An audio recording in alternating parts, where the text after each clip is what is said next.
Au cœur d'une ville en proie à une violence armée galopante, Maya, une jeune militante de 17 ans pleine de passion, est témoin des effets dévastateurs des armes à feu sur sa communauté.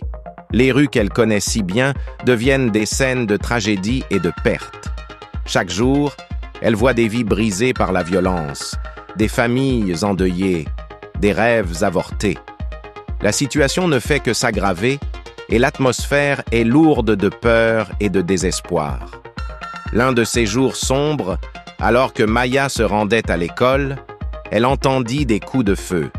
Son cœur se serra et une angoisse familière s'installa en elle. À son grand désarroi, elle apprit plus tard que son meilleur ami avait été pris dans une fusillade, simple victime d'un conflit qui ne le concernait pas. Cet événement marqua un tournant dans la vie de Maya. La douleur et la colère qu'elle ressentit allumèrent une flamme de détermination en elle. Elle savait qu'elle devait faire quelque chose pour changer la situation. Maya décida de transformer sa douleur en action. Elle commença par parler à ses camarades de classe, partageant son histoire et les incitant à agir. Peu à peu, elle réussit à mobiliser ses amis, puis les résidents locaux, autour d'une campagne visant à sensibiliser le public et à plaider en faveur de lois sur les armes plus strictes. Ces jours devinrent un tourbillon de réunions, de distribution de tracts et de discussions passionnées. Elle travailla sans relâche, convaincue que chaque personne qu'elle touchait rapprochait la communauté d'un changement positif.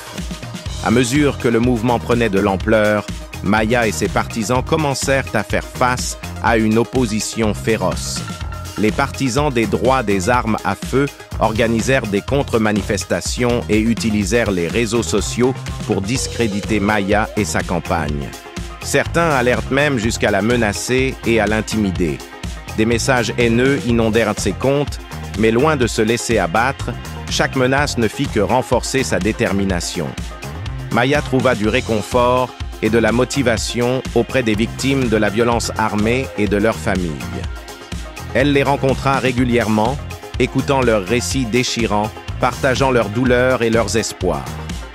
Chaque histoire lui donnait une raison de plus de continuer à se battre.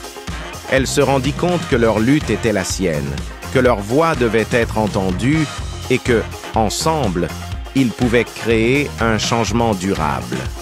En parallèle, Maya organisa des ateliers éducatifs pour sensibiliser les jeunes de son âge aux dangers des armes à feu et à l'importance de s'engager pour des causes justes. Elle invita des experts en santé mentale et en sécurité publique pour parler des effets de la violence armée sur la société. Ces ateliers furent un succès et donnèrent aux participants les outils nécessaires pour comprendre et agir. Au fur et à mesure que la campagne gagnait en visibilité, Maya commença à travailler sur un discours pour une prochaine réunion du conseil municipal.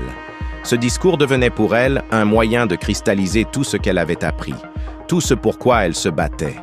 Elle passa des nuits entières à rédiger, réviser et perfectionner ses mots. Chaque ligne était imprégnée de sa passion, de sa douleur et de son espoir pour un avenir meilleur. Le jour de la réunion du conseil municipal, les tensions étaient à leur comble.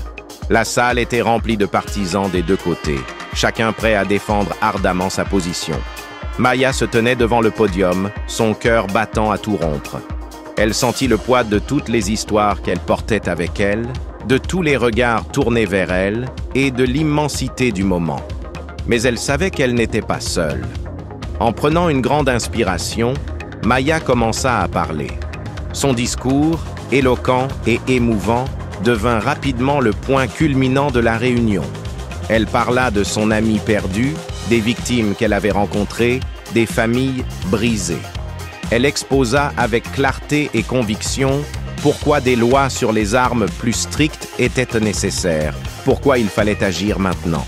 Ces mots résonnaient avec force, touchant les cœurs et les esprits des membres du conseil et de l'audience. Lorsque le moment de voter arriva, la tension était palpable. Chaque voix comptait, chaque décision était cruciale. Maya observa en silence, chaque battement de cœur marquant l'espoir et l'incertitude. Le résultat du vote resta incertain, mais une chose était claire. Maya avait planté une graine de changement. Son courage et sa détermination avaient inspiré d'autres à se lever, à parler et à agir contre la violence armée. Alors que Maya quittait la réunion, elle fut approchée par des membres de la communauté qui la remercièrent pour son courage et sa détermination. Ils lui partagèrent leurs propres histoires et lui exprimèrent leur soutien.